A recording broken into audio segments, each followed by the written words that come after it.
হাসিনারা বিএনপিরা এসে যা বলে তাই বিশ্বাস করবে, হাসিনা বিএনপির মিডিয়ারা যা বলবে তাই বিশ্বাস করবে। নেতার পিছনে আমার নেতা একটা, দেখেন কি করতেছে, হাত মিলাইছে, দেখেন কি করছে, হাত মিলাইছে, সব আমাদের। এগুলো হচ্ছে media show, media stunt. Media স্টান্টে কিন্তু বাংলাদেশ টিকবে না। গাবুইরা মায়ের আসতেছে বাংলাদেশের উপরে। এই যে বর্তমান সরকারের জ্বালানি মন্ত্রী বলেছে টুকটুকি না কি যেন নাম, টুকু মাহমুদুল টুকু না, মানে মাহমুদুল ঠিক আছে, আর বলা লাগবে না, কষ্ট করা লাগবে না। রোজার মাসে আপনার কষ্ট হবে, আপনি ইফতারি একটু পরে একটু পরে আপনার ইফতারি প্রায় টাইম হয়ে গেছে, আর একটা মনে সরি আমার ইফতার শেষ। ও ইফতার শেষ, আলহামদুলিল্লাহ। আচ্ছা ঠিক আছে, আমার ইফতারের দেরি আছে, আরো 3 ঘন্টা 4 ঘন্টা দেরি আছে। তো ইকবাল মাহমুদ টুকু টুকু ফুকু মাথায় আসতেছে না, মুখে আসতেছে না। আশা শোনেন, এদের 17 বছর রাজনীতিতে ছিল না তো, এরা রাজনীতি ভুলে গেছে। ওই দেখেন না, ওই কি বলে এটাকে, উত্তরবঙ্গের মির্জা ফখরুল 2018 নির্বাচনে দিনাজপুরে সকাল 10:30টায় উনার উঠানে বসে পিনপিনা রোদে শাওল গায়ে দিয়ে নির্বাচন যেভাবে হচ্ছে আমি খুশি।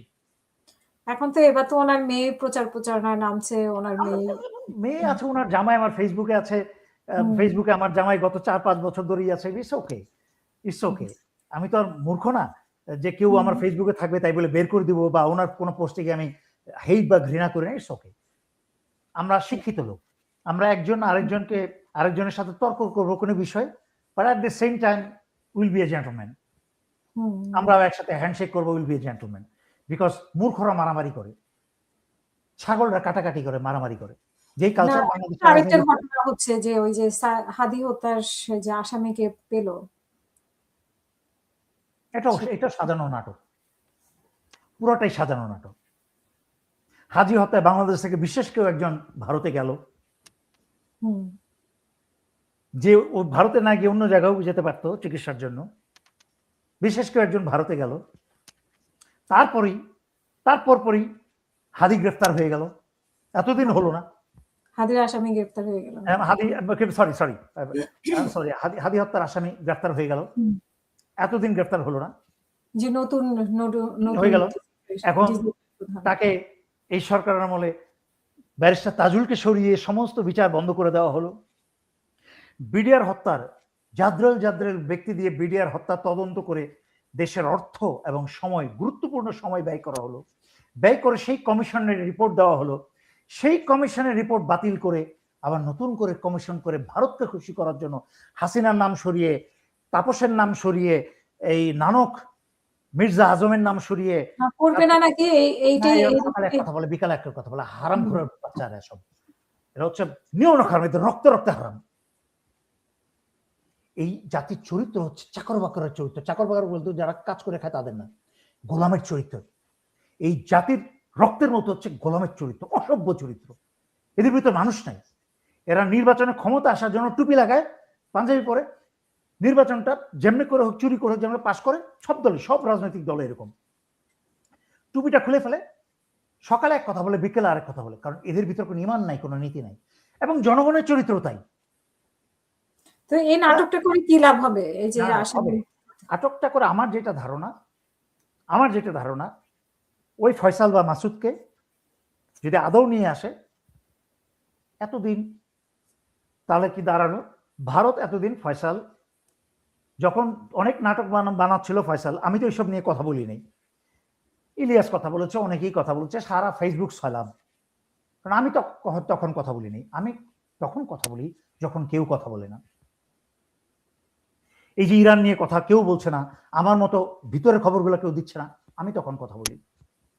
যখন আপনি হাদির প্রশ্ন করলেন, হাদির হত্যাকারীর প্রশ্ন করলেন, তখন আমি বাধ্য হয়ে উত্তরটা দিচ্ছি।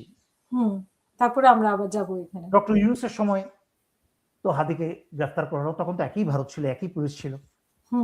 তারপর ইউনূস গিয়ে বিএনপি আসলো, আন্দোলন হলো, কিন্তু মানে সবই হয়েছে। কত কি হয়েছে আমরা সবাই জানি, so I am not going there. But BNP আসলো ক্ষমতায়। বিএনপি এসে হাদিকে নিয়ে আসলো,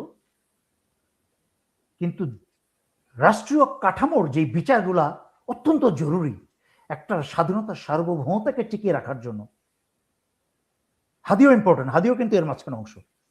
কিন্তু তার আগে, হাদির আগের যে বিষয়গুলো ছিল, তা হচ্ছে বিডিআর হত্যা, তা হচ্ছে জুলাই আগস্ট 2024 হত্যা, যেসব 1500 ছাত্র জনতা শিশু হত্যা, শৈশবের বিচার, সেই বিচারগুলোকে নষ্ট করার জন্য এবং 16 বছর স্বৈরাচারী হাসিনা যে বাংলাদেশের স্বাধীনতা সার্বভৌমত্ব ধ্বংস করে ভারতের হাতে তুলে দিয়েছিল এবং আয়না ঘরের কিডন্যাপ এবং হত্যা, যেগুলো রাষ্ট্রীয় কাঠামো এবং স্বাধীনতা সার্বভৌমত্ব রক্ষার অত্যন্ত গুরুত্বপূর্ণ বিচার, এগুলা এই বিচার কার্য সম্পূর্ণ না করে এগিয়ে যাওয়া মানে হচ্ছে স্বাধীনতা সার্বভৌমত্ব ধ্বংস করে উপেক্ষা করে এগিয়ে যাওয়া, এবং সেই এগিয়ে যাওয়া হচ্ছে চোরাবালিতে ডুবে যাওয়া, আবার দেশ ডুবে যাবে এবং সেটা থেকে আর উত্তরণ হবে না কোনোদিন। সেই বিচার যেন না হয়, বিএনপি কিন্তু সবার আগেই ব্যারিস্টার ওনাকে সরিয়ে দিয়েছে, আইসিটির তাজুল ইসলাম, ব্যারিস্টার তাজুলকে সরিয়ে দিয়েছে এবং দলীয় লোক বসিয়েছে। তার মানে কি, এর পরপরই আমরা কি দেখতে পাচ্ছি, এর আগেও হয়েছে, যেহেতু ডক্টর ইউনূস বিএনপির অত্যাচারে কোনো সংস্কার করতে পারে নাই, তাই বিএনপির চাপে পড়ে অনেক লোক আস্তে আস্তে আসিফ নজরুল পয়সা খেয়ে এবং বিএনপির চাপে দুই দিক থেকেই প্রচুর আওয়ামী লীগের লোক জামিন পাচ্ছিল। বিএনপি আসার পরে দেখতে পাচ্ছি আমরা অনেক নেতা নাতিও জামিন পাচ্ছে।